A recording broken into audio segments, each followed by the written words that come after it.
Há certos alimentos que eles são mais fáceis de serem degustados do que outros. Por exemplo, há pessoas que não podem nem ver jiló. Alguém fez até assim, né? Ou quiabo, ou... Mas as pessoas normalmente amam brigadeiro. Alguns sermões, eles são parecidos com comidas. Porque no fundo, um sermão baseado na Bíblia, que é o que nós fazemos aqui, é comida. É a comida espiritual.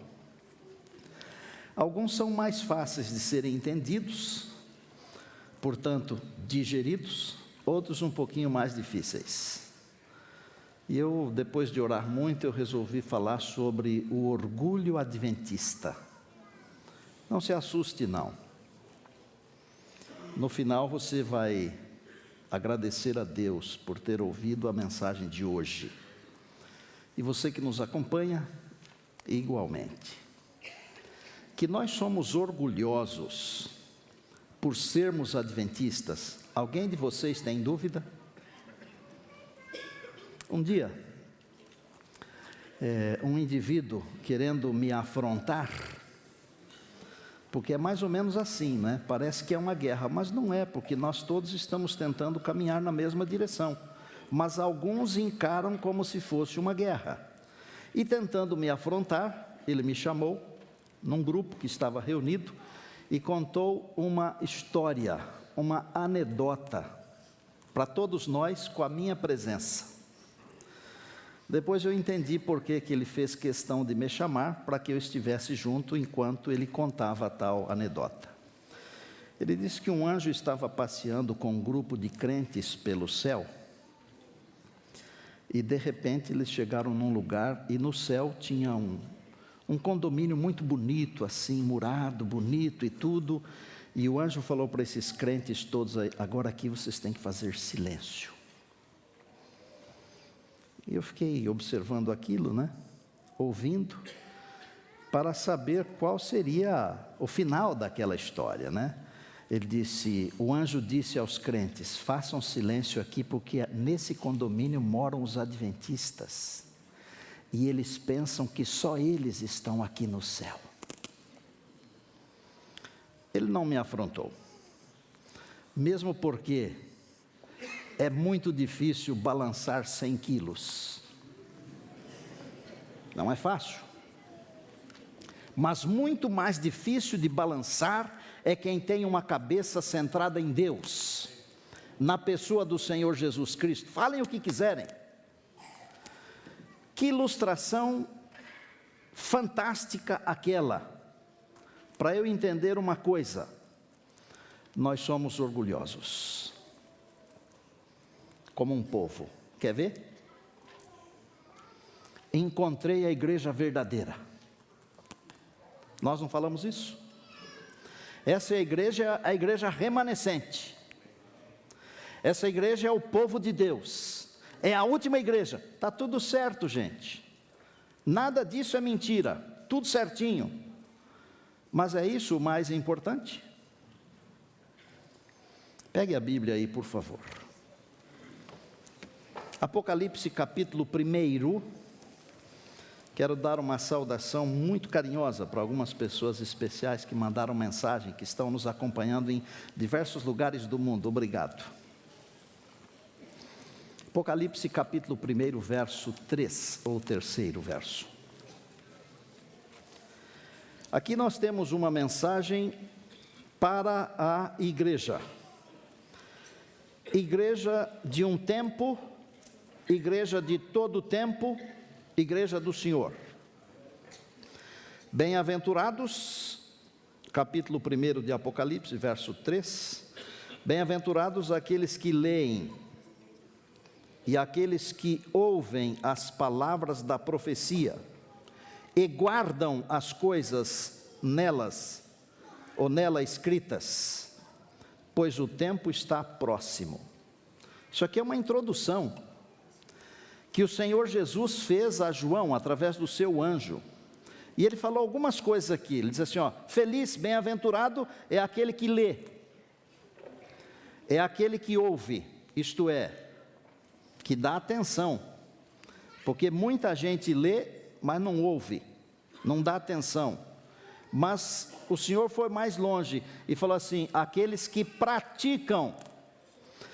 Tem que conhecer, tem que prestar atenção, mas tem que praticar. E aí o final do verso diz assim: pois o tempo está próximo.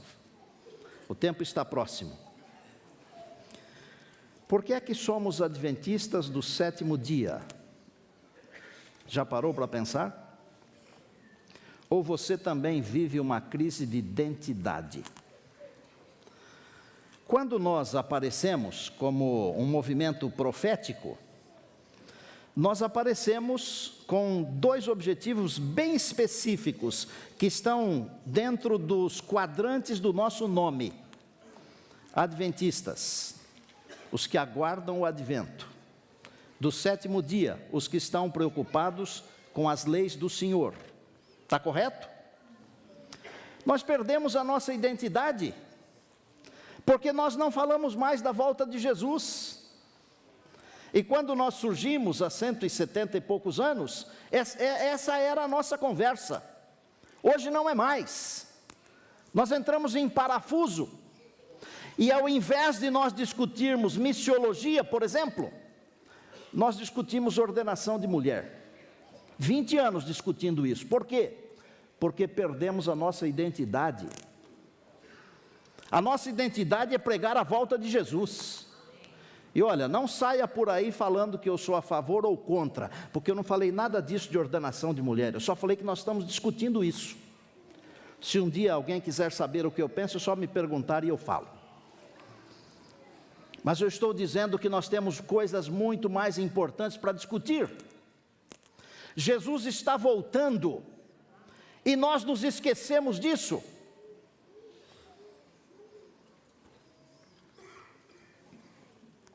Deus diz que nós fazemos pouco caso dos demais. É Deus quem diz isso. É como numa rede social, mais ou menos. Você já viu quando... E acho que você já fez também, não só viu, né? Nós fazemos um monte de fotos, selfies, fotos. Qual foto nós publicamos? A melhor. Quando perguntam para você, está tudo bem, o que é que você fala? É tudo bem. Não está tudo bem, não. Se perguntar de verdade, está bem mesmo? O que é que você vai dizer? Não está bem, não. Porque nós queremos mostrar o nosso lado bonito, o nosso melhor. Não é pecado. Mas a igreja de Deus, ela é chamada a atenção pelo próprio Deus, porque Deus é o dono da igreja, não sou eu, para que ela se arrependa de querer mostrar o seu lado só bom. Nós somos triunfalistas, parece que nós não sofremos, e nós sofremos como todo mundo.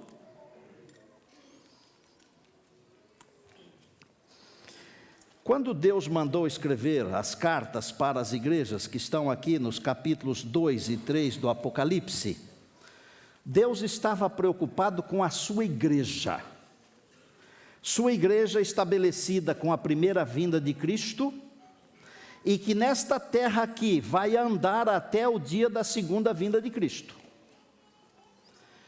Você sabia que na Ásia existiam outras igrejas, além destas 7 igrejas do Apocalipse, que são Éfeso, Esmirna, Pérgamo, Tiatira, Sardes, Filadélfia e Laodiceia? Existiam outras igrejas. Mas por que Deus não as incluiu nesse pacote aqui do Apocalipse? Porque Deus queria ensinar lições, tirando coisas, características, qualidades ou defeitos daquelas igrejas existentes, comparando essas qualidades e defeitos com períodos de tempos, porque essas 7 igrejas, elas representam o período todo, desde a primeira vinda até a segunda vinda, mas não é só isso. As igrejas podem representar você como crente, podem representar a mim como crente, ou uma igreja específica pode representar um momento da minha vida religiosa. Vou citar a segunda igreja, por exemplo, a igreja de Esmirna, que foi uma igreja perseguida. Houve um período terrível de perseguição no tempo de Diocleciano.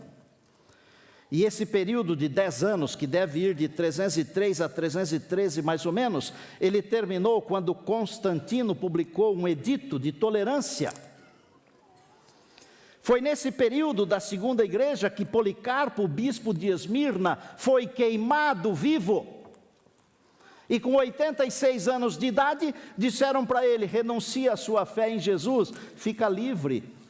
Ele disse: eu tenho servido ao meu Senhor Jesus durante 86 anos, e Ele nunca falhou comigo uma só vez. Como é que eu poderia negá-lo agora? Pode ser que esse período dessa igreja, ele faça parte da sua vida agora. Pode ser que você esteja passando por uma provação. Dá para entender? Então, representa a igreja como um todo, mas pode representar a minha pessoa como cristão, pode representar você como cristão. E eu queria parar um pouquinho na última igreja, que é a igreja de Laodiceia, o julgamento do povo. É a última igreja. O período dela é mais ou menos de 1844 até o dia da volta de Jesus. Como é a igreja de Laodiceia? Quando você fala: eu faço parte da última igreja, eu encontrei a igreja verdadeira, eu faço parte do povo de Deus, sabe o que você está dizendo? Eu sou Laodiceia. E eu estou errado? Eu não estou, porque quem fala isso é a Bíblia. Se eu estivesse emitindo um conceito pessoal, eu poderia errar, mas eu estou emitindo um conceito bíblico. Como é que eu sou? Como é que você é? Eu já falei que eu gosto de mostrar o meu melhor, porque ninguém gosta de mostrar o seu lado ruim. E sabe por que ninguém gosta de mostrar o seu lado ruim? Porque o mundo nos fez assim. O mundo nos ensinou que nós temos que ser os melhores. O mundo nos ensinou que nós não podemos ser pequenos, nós temos que ser grandes. O mundo nos ensinou que nós não podemos ser humildes. Nós temos que ser grandiosos, orgulhosos, gananciosos e etc, etc, etc. Mas Deus não ensina isso. Deus chama o seu povo de meu pequeno rebanho. É o povo do Senhor. Vamos dar uma olhadinha o que é que diz a Bíblia sobre nós? Eu estou enquadrado aqui, tá? Eu não estou falando só para você. Eu estou falando para nós. Eu estou dentro disso aqui também. Começa no capítulo 3 e no verso 14. Ao anjo da igreja de Laodiceia escreve. Ao anjo da igreja de Laodiceia escreve: estas coisas diz o Amém, a testemunha fiel e verdadeira, o princípio da criação de Deus. O que é que o Senhor Jesus, que é a testemunha fiel e verdadeira, o princípio da criação de Deus, o Senhor do universo, o que é que Ele diz para mim? Conheço as tuas obras. Não adianta você tirar 1000 fotos e botar mais bonita, porque eu conheço a sua foto feia.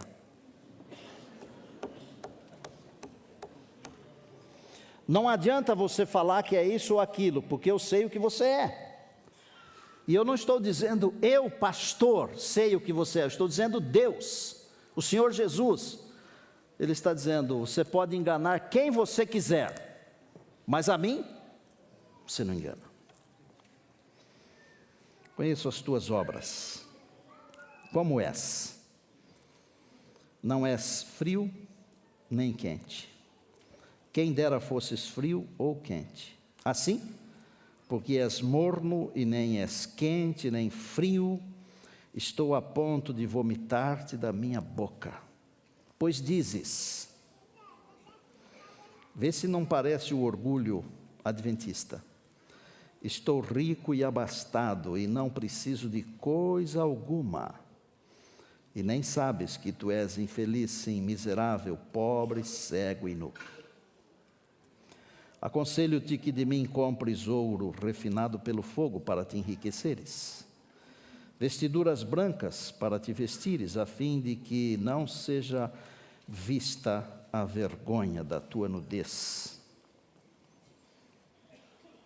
colírio para ungires os olhos, a fim de que vejas. Para aqui. Quem você é? Não me responda. Quem você é?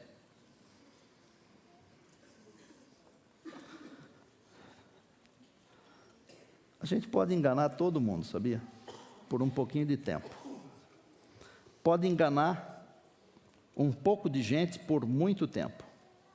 Mas não pode enganar todo mundo o tempo todo. Porque não pode enganar Deus. A sua vida religiosa está em xeque. Porque não é o fato de você pertencer à igreja. Porque se você só pertence à igreja, você é morno. Se você só pertence à igreja, você é miserável. Se você só pertence à igreja, você é pobre. Se você só pertence à igreja, você está nu. Se só pertence à igreja. Porque não é a igreja que salva. Não é a igreja. É que realidade, não? Um indivíduo que pensa que é rico, mas é pobre, ele fica endividado. Fica ou não fica? Se você é pobre e vive como rico, vai ficar endividado. Porque 2 mais 2 são 4. Não muda. Se você pensa que está vestido, mas está nu, você vai cair no ridículo. Imaginem, eu estou vestido, a caráter para pregar aqui. Imaginem se eu viesse pregar aqui de sunga, achando que eu estivesse de terno e gravata. Vocês já pensaram o ridículo? Estou exagerando? Não estou, mas às vezes é preciso exagerar para entender. Uma pessoa que fica cega, achando que continua vendo, ela pode sair dirigindo um carro por aí? Gente, isso é a palavra de Deus está dizendo. Deus tem conselhos. Eu amo a igreja de Laodiceia, porque a igreja de Laodiceia se parece comigo, eu gosto de falar. E você sabia que das 7 igrejas, a única que falou foi Laodiceia? Nenhuma das outras 6 falou nada. Porque Deus tem repreensão, Deus tem conselho, Deus tem elogio, Deus tem crítica. Por exemplo, tem 2 igrejas que não tem crítica para elas. É a igreja de Esmirna, do sofrimento, e a igreja de Filadélfia, do sofrimento. Aquela igreja que pregou a volta de Jesus, de 1831. Não tem crítica. E a nossa igreja, que sou eu, Laodiceia, não tem elogio para mim, só tem crítica.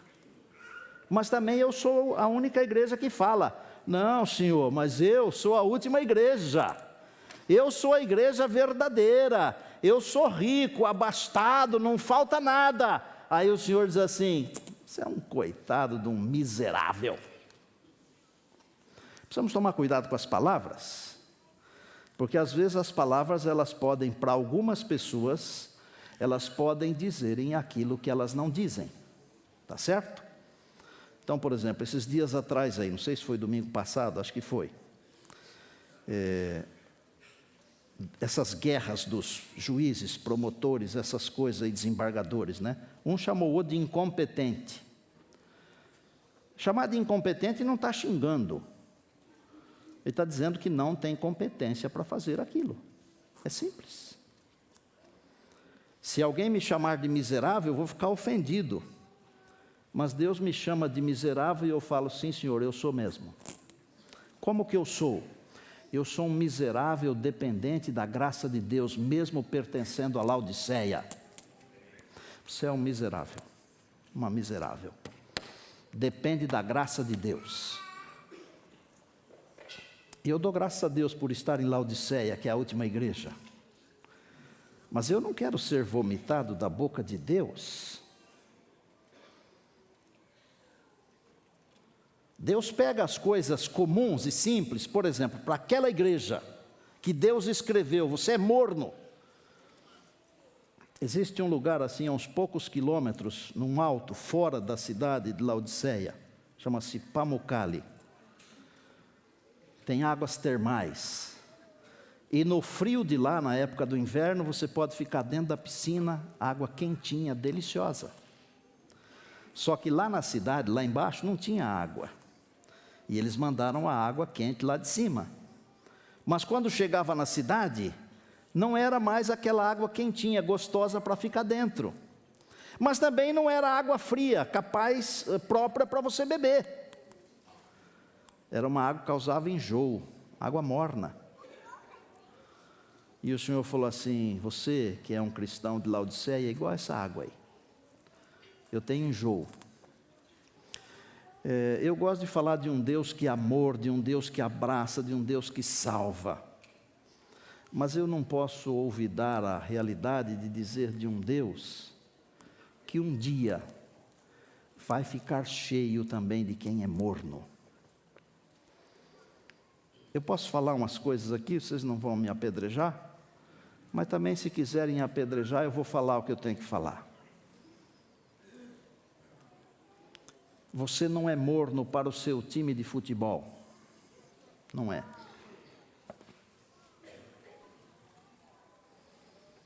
Você não é. Você não é morno para os seus hobbies. Não é. Você não é morno para os seus ídolos musicais. Não é.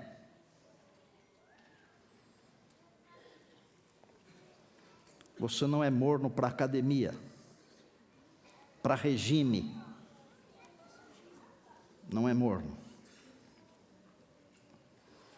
Não é morno para as paixões mundanas. Não é. Porque a mornidão de Laodiceia só afeta um detalhe da vida. Sabe qual é? É a vida espiritual. Vocês sabem que eu gosto de pesca esportiva, ok? Às vezes eu vou pescar. Está sendo difícil ultimamente, já faz muito tempo que eu não vou, porque não dá tempo. Inventei de fazer 1 milhão de coisas agora nesse último ano, e Deus tem me abençoado, eu tenho feito, mas não tenho ido fazer o meu hobby. Mas às vezes quando eu vou, eu levanto 4h30 da manhã. E saio às 5 horas de casa, dirijo 1h50 para chegar no lugar onde eu gosto de pescar. Será que se eu tivesse que levantar 4h30 da manhã, estou fazendo aqui uma colocação apenas, hein? Será que se eu tivesse que levantar 4h30 da manhã e dirigir 1h50 para ir à igreja, será que eu iria? Traduz isso aí para você agora, para as coisas que você gosta. Quanto você investe nas coisas que você gosta e quanto você investe nas coisas espirituais, e aí você vai dizer se eu estou mentindo. A mornidão não afeta as coisas que eu amo. A mornidão só afeta a minha vida espiritual. Está claro? Deus tem conselhos para você e para mim. Aconselho-te que de mim compres ouro, é a palavra, é a verdade de Deus. Olha, infelizmente, tudo aquilo que o homem coloca a mão, ele estraga, ele macula, tudo. O homem colocou a mão na Bíblia, ele maculou a Bíblia. Eu creio piamente, plenamente na inerrância da Bíblia. Mas o homem pôs a mão, ele estragou. Quer que eu prove? Eu preguei para vocês aqui Lucas 23:43, não faz muito tempo. Jesus disse: estarás comigo no paraíso. O homem pôs a mão, e o homem traduziu como: em verdade te digo que hoje estarás comigo no paraíso. Vou dizer para você o seguinte: a mesma mentira que o diabo inventou no jardim do Éden, alguém colocou nesse verso. Porque Jesus disse que Ele é o caminho, a verdade e a vida. Ele não mente, e Ele não foi para o céu na sexta-feira. Como é que alguém pode dizer que Ele levou o ladrão para o céu na sexta-feira? Está claro isso? E um dia desses, numa de nossas instituições, lançaram a nova Bíblia da Sociedade Bíblica Brasileira, a tradução de João Ferreira de Almeida, que é a que eu uso, só que essa é a antiga, mas a nova versão, revista e atualizada. E alguém fez a pergunta: por que que continua dizendo em verdade te digo que hoje? O indivíduo que foi lá explicar não explicou nada. Ninguém dos nossos se levantou para dizer: isso aqui está errado, porque Jesus não mente. Dá para você entender o que eu estou querendo dizer? Que o diabo está tentando dizer que Jesus é mentiroso na Bíblia. Captou?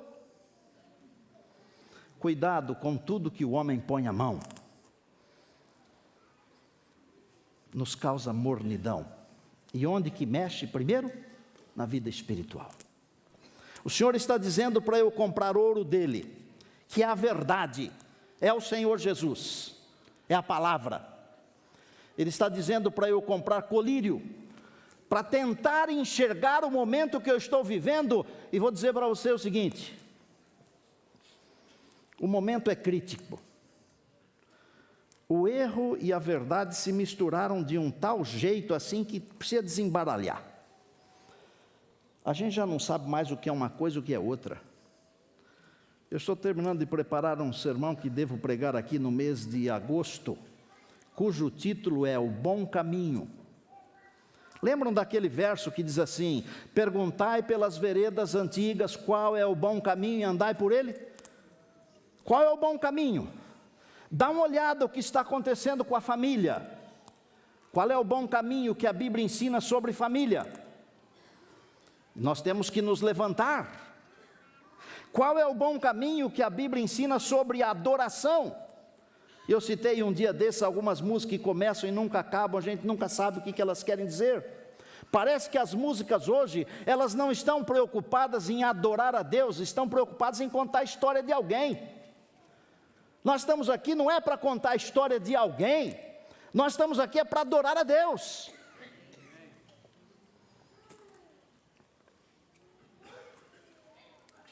Deus tem que nos dar o colírio do Espírito Santo para nós enxergarmos de verdade. E nós precisamos de vestes, porque estamos sem roupa.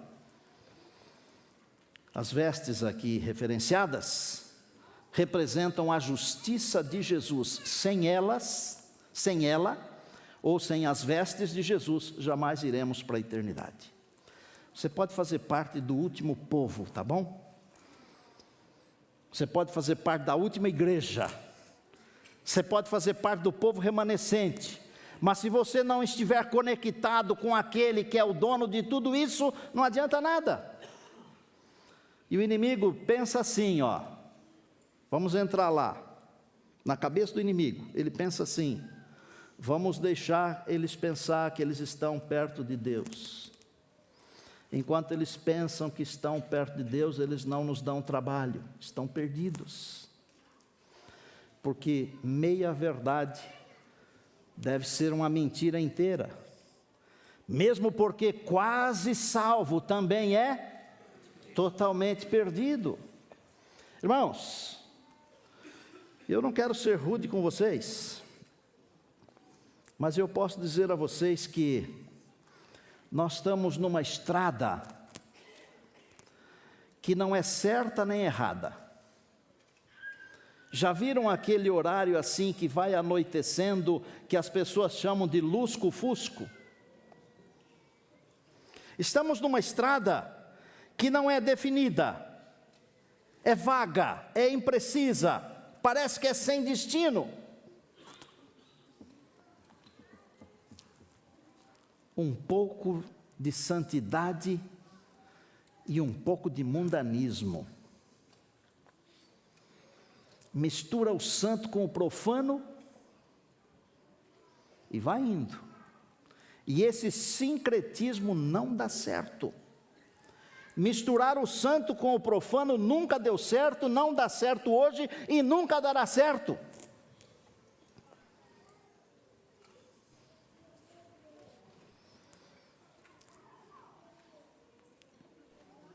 Quem não aceita que necessita, nunca vai aceitar. Nunca vai aceitar dependência perfeita, completa e plena do Senhor Jesus. Eu sou do sítio, da roça, nasci na fazenda. Tive a alegria de trabalhar aqui no colégio com a professora Nelma, que está aí hoje, que fez a oração agora há pouco. Saudade daquele tempo, quando no sábado de manhã a gente comia aquele pão integral com mel e nata. Você lembra disso, Nelma? Era uma delícia, né? Na roça, na fazenda, tem um ditado. Não é da cidade, mas ele é inteligente.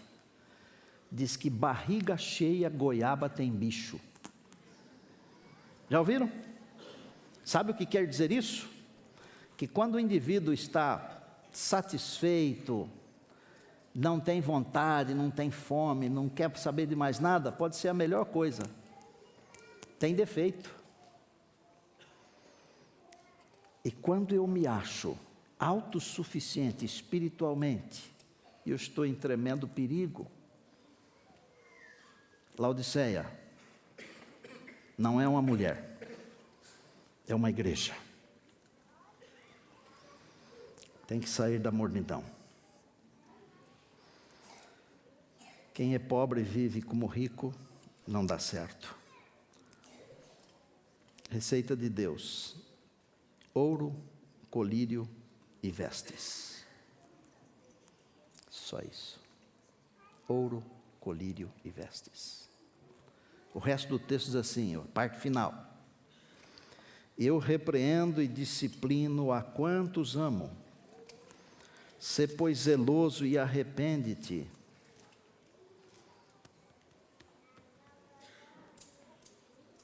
A minha pergunta é: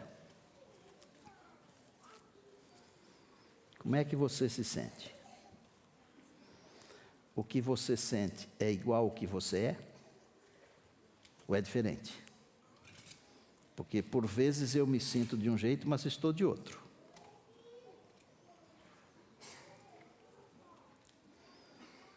Eis que eu estou à porta e bato. Irmãos, eu vou falar uma coisa assim bem do meu coração. O Senhor Jesus acabou com a igreja de Laodiceia. Ele destruiu a igreja. Ele arrebentou comigo. Você não está se sentindo assim? Ele arrebentou com você. Mas dá uma olhada o que diz o verso aqui. É o verso 20. Veja se existe um convite mais comovente, mais comovedor, mais convincente do que esse aqui. Eu estou à porta e bato. Se alguém abrir, eu vou entrar. Oh, você é um desgraçado, mas eu estou batendo a porta do seu coração. Eu quero entrar, seu desgraçado. Exagerei? É isso que Deus está falando. Você é um miserável, mas eu quero entrar. Quem entraria no coração, na casa de um miserável? Só Deus. Olha que comovente. E eu quero entrar e ainda comer com você, seu miserável. Se você deixar eu entrar para comer com você, eu vou resolver todos os problemas e eu vou levar você para comer junto comigo. Diga aleluia. Amém. Amados, o Senhor Jesus, Ele reconhece que nós somos isso que Ele acabou de falar, mas ainda assim Ele nos ama, Ele nos chama, Ele quer entrar na nossa vida, e Ele quer levar isso que Ele falou que é miserável para o céu. O que eu posso dizer? Deus seja louvado. O que é que você pode dizer? Jura, chega perto aí. O que é que você pode dizer? Louvado seja Deus, glória a Deus. Senhor, eu não mereço, eu realmente estou despido, eu sou um miserável, eu estou cego, mas eu abro o meu coração, entra. Eu vi uma cena não faz muito tempo, de um homem de rua, desses que de vez em quando faz muito frio, eles morrem, não é? Que pena. Ele dividindo a comida dele com outro indivíduo. E quando eu estava preparando esse sermão, eu lembrei de ter visto esta cena, e eu pensei assim, eu sou aquele homem lá. Eu não tenho onde morar. Eu não tenho o que comer. Mas o restinho que eu consegui, e eu pensei que Jesus é esse ser que vem e senta perto de mim e come a comida do miserável. E um dia vai levar esse miserável para um banquete. Banquete que não vai acabar nunca mais. Eu estou à porta e bato. Se alguém abrir a porta, ouvir a minha voz, abrir a porta, entrarei em sua casa, com ele cearei e ele comigo, ao que vencer. Olha que coisa linda. Dar-lhe-ei sentar-se comigo no meu trono, assim como eu também venci, e me sentei com meu Pai no seu trono. Agora eu já não sou mais um miserável. Não sou mais. Agora Jesus já está aqui dentro, ó. Está aí? Comendo comida de miserável comigo, com você. E acertando a minha vida. Me vestindo com as vestes da justiça de Cristo. Amém? E me dizendo, eu vou levar você para você sentar no meu trono comigo. Só Deus para fazer de um miserável um rei. Quem é você? Vai continuar sendo miserável? Ou quer ser um rei? Ou príncipe? Vai continuar sendo um miserável que não tem vestes? Ou quer viver uma vida de príncipe com Jesus, vestindo as melhores vestimentas, comendo as mais finas iguarias?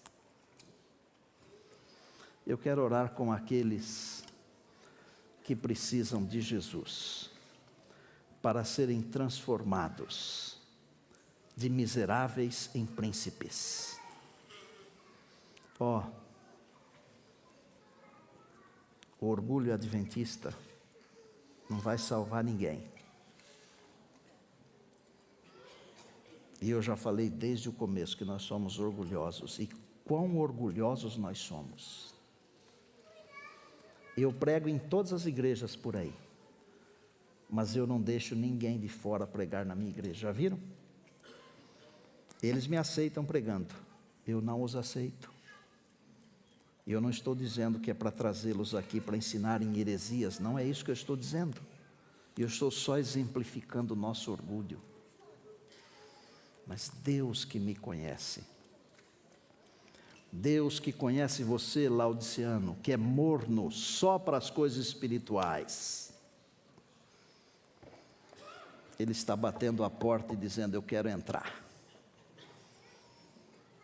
Eu quero comer com você. Intimidade.